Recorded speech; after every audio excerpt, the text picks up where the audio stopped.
ഹരേ കൃഷ്ണ ഗുരുവായൂരപ്പ. എല്ലാവർക്കും നമസ്കാരം, എല്ലാവർക്കും സ്വാഗതം. ഇന്ന് ഭജഗോവിന്ദത്തിലെ കുറച്ച് വരികൾ നോക്കാം. ശങ്കരാചാര്യർക്ക് നമസ്കാരം. ഗണേശായ നമ, സരസ്വതി നമ.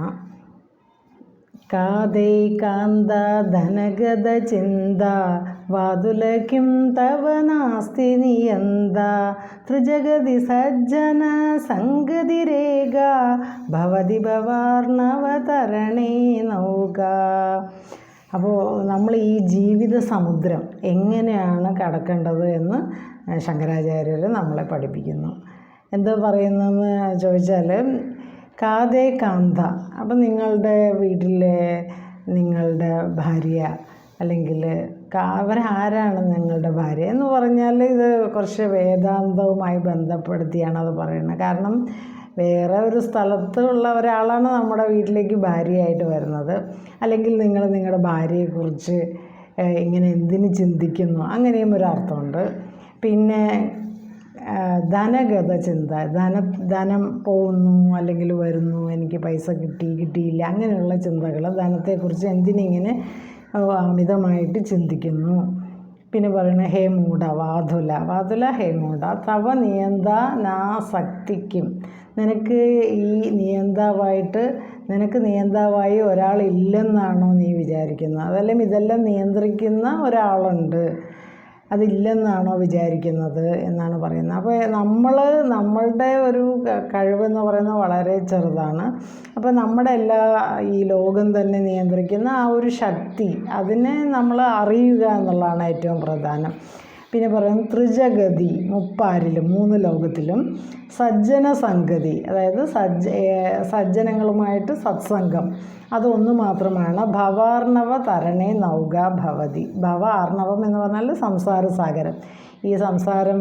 ഈ ഒരു ജീവിത സാഗരത്തെ കടക്കാൻ നൗക ഭവതി, നൗക തോണിയായിട്ട് ഭവിക്കുന്നത് സത്സംഗം അല്ലെങ്കിൽ സജ്ജനങ്ങളുമായിട്ടുള്ള നമ്മുടെ കൂട്ട് മാത്രമാണ്. അപ്പം ഈ ഒരു ഇതിൽ പറയുന്നത് നിങ്ങളുടെ ഭാര്യയെക്കുറിച്ചും നിങ്ങളുടെ വീട്ടിനെക്കുറിച്ചും നിങ്ങളുടെ ധനത്തെക്കുറിച്ചും ഒക്കെ നമ്മളിങ്ങനെ നമ്മൾ ചിന്തിച്ച് നമ്മുടെ ശരീരവും മനസ്സിനെയും നമ്മൾ ശക്തി ഇല്ലാതാക്കി മാറ്റുന്നു. അപ്പോൾ പിന്നെ മനുഷ്യനെ ശരിക്കും ദുർബലനാക്കുന്നത് ഈ ലോകമല്ല. നമ്മൾ വിചാരിക്കും ഈ ലോകത്തിൽ പല കാര്യങ്ങളാണ് എന്നെ ദുർബലനാക്കുന്നത്. പക്ഷേ ശരിക്കും നമ്മളെ ദുർബലനാക്കുന്നത് ഈ ലോകമല്ല, പക്ഷേ മറിച്ച് നമ്മുടെ ഉള്ളിൽ ഉള്ള ബലഹീനതയാണ് നമ്മളുടെ ദൗർബല്യം. അപ്പോൾ പറയുന്നു നമ്മുടെ എല്ലാ ഈ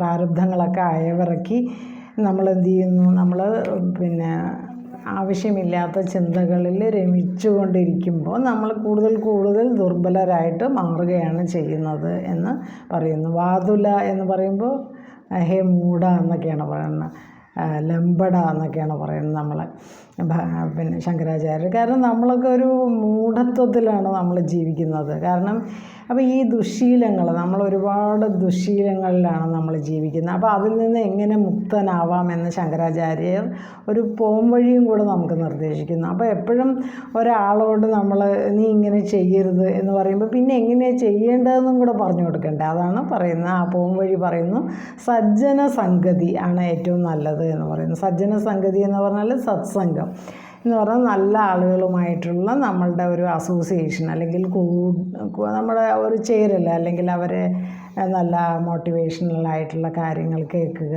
സത്സംഗങ്ങൾ.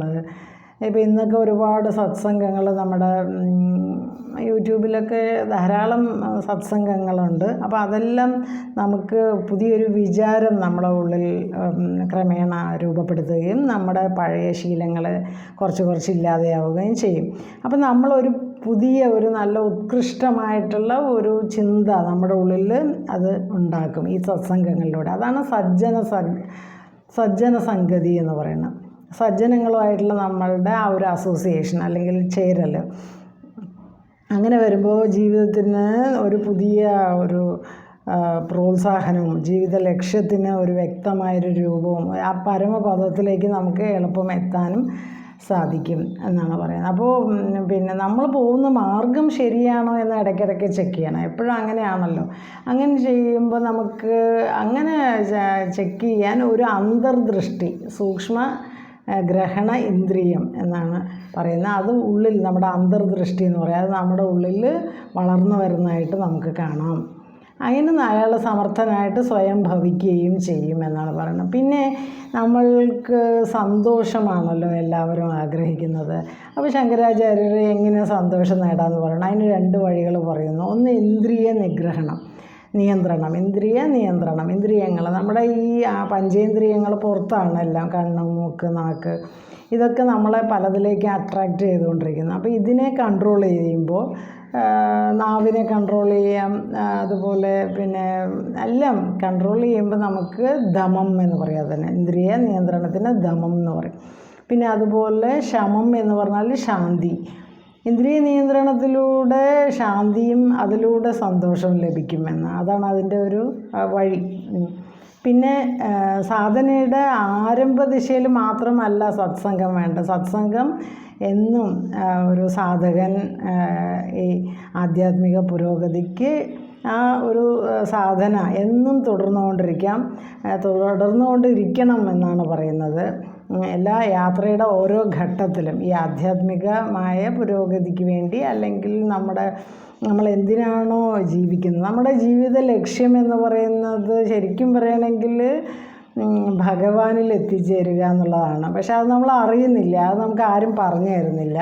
അപ്പോൾ ആ ലക്ഷ്യപ്രാപ്തിക്ക് വേണ്ട ഓരോ ഘട്ടത്തിലും ഈ സത്സംഗമാണ് സഹായിക്കുക. അപ്പോൾ എത്ര ഉയർന്ന ഒരു തലത്തിലെത്തിയാലും സാധകൻ്റെ പുരോഗതിയും വികാസവും ത്വരിതപ്പെടുത്തി ലക്ഷ്യപ്രാപ്തി നേടുന്നത് വരെ എല്ലാ ഘട്ടങ്ങളിലും സത്സംഗം സഹായിക്കും. അപ്പോൾ എല്ലാ ഘട്ടങ്ങളിലും സത്സംഗം വേണം എന്ന് തന്നെയാണ് പറയുന്നത്. പിന്നെ നമുക്കറിയാം, ഒരു തോണി, ഒരു സമുദ്രത്തിലൂടെ പോകുന്ന തോണികൾ, ബോട്ടിനെയൊക്കെ നമ്മൾ കണ്ടിട്ടുണ്ടാവും. അപ്പോൾ അതിങ്ങനെ ഉയർന്നും താന്നും ഇങ്ങനെ പോയിക്കൊണ്ടിരിക്കും. പക്ഷേ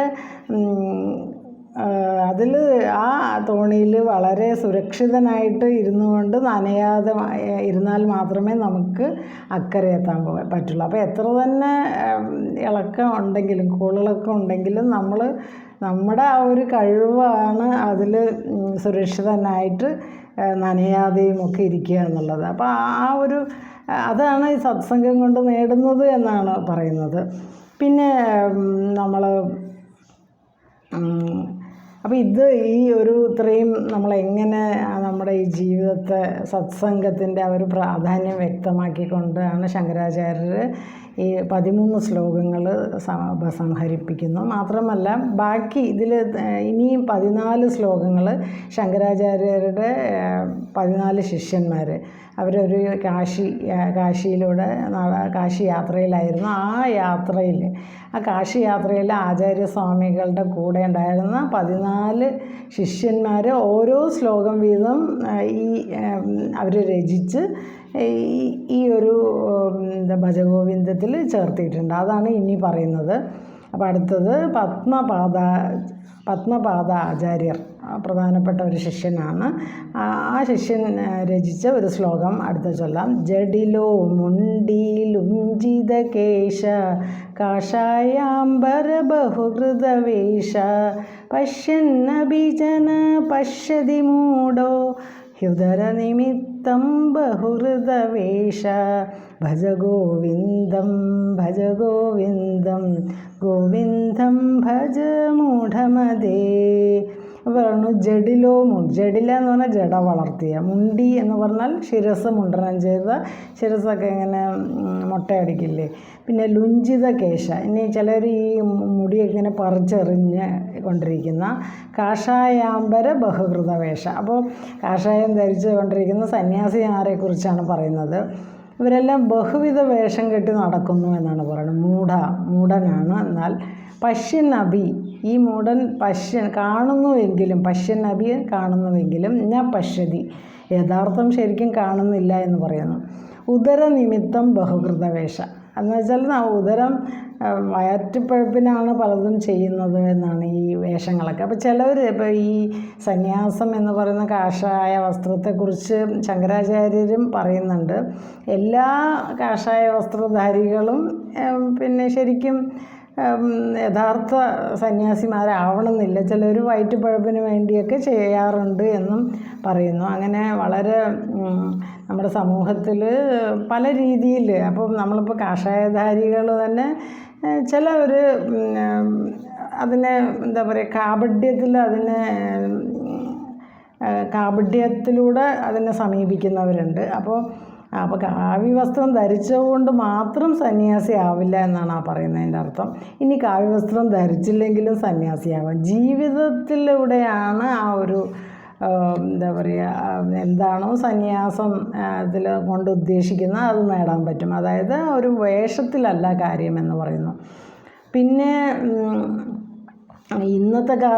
അന്നത്തെ കാലത്ത് പോലും ഈ കാഷായ വസ്ത്രം ധരിച്ച് സമൂഹത്തിൽ പിന്നെ മറ്റുള്ളവരെ കബളിപ്പിക്കുന്നവർ അന്ന് പോലും ഉണ്ടായിരുന്നു എന്ന് പറയുന്നു. അപ്പോൾ ഇന്നത്തെ കാര്യം പിന്നെ പറയണോ? ഇന്ന് പിന്നെ എല്ലാ മേഖലകളിലും, ഇപ്പോൾ രാഷ്ട്രീയത്തിലായാലും അതുപോലെ എല്ലാ മേഖലകളിലും ഇതുപോലെ കാപഢ്യം നിറഞ്ഞവർ ഉണ്ട് എന്നും അവരെ നമ്മൾ ശ്രദ്ധിക്കണം എന്നുമാണ് ശങ്കരാചാര്യ സ്വാമികൾ ഈ സമൂഹത്തിന് നൽകുന്ന ഒരു സന്ദേശം. എന്ന് വെച്ചാൽ ജനങ്ങളെ കബളിപ്പിക്കുന്ന ഏർപ്പാട് ഇന്നും ഇന്നലെയും തുടങ്ങിയതല്ല. അപ്പോൾ ചില കാഷായ വസ്ത്രം ധരിച്ച് ചില സന്യാസിമാരെന്നൊക്കെ പറഞ്ഞിട്ട് അവർ എന്തെല്ലാം പറയുന്നു. അവർ ചില കാര്യങ്ങൾ പറയുന്നത് പിന്നെ അവരുടെ ആ കപടത അത് നമുക്ക് മനസ്സിലാവും, സമൂഹത്തിന് ചിലപ്പോഴൊക്കെ മനസ്സിലാവും.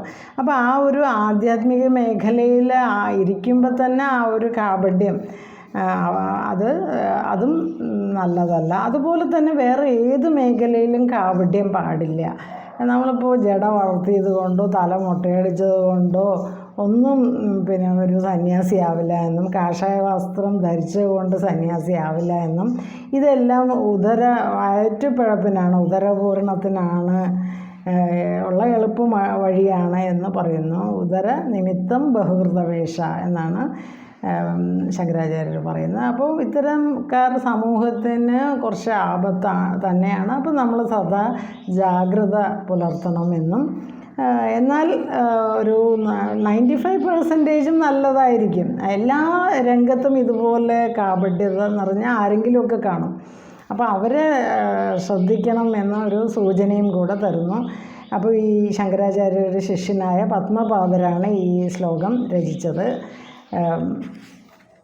ജഡിലോ മുണ്ടീലുഞ്ചിതകേശ കാഷായാംബര ബഹുകൃതവേഷ പശ്യന്നഭിജന പശ്യതി മൂഢോ ഹ്യുദരനിമിത്തം ബഹുകൃതവേഷ ഭജ ഗോവിന്ദം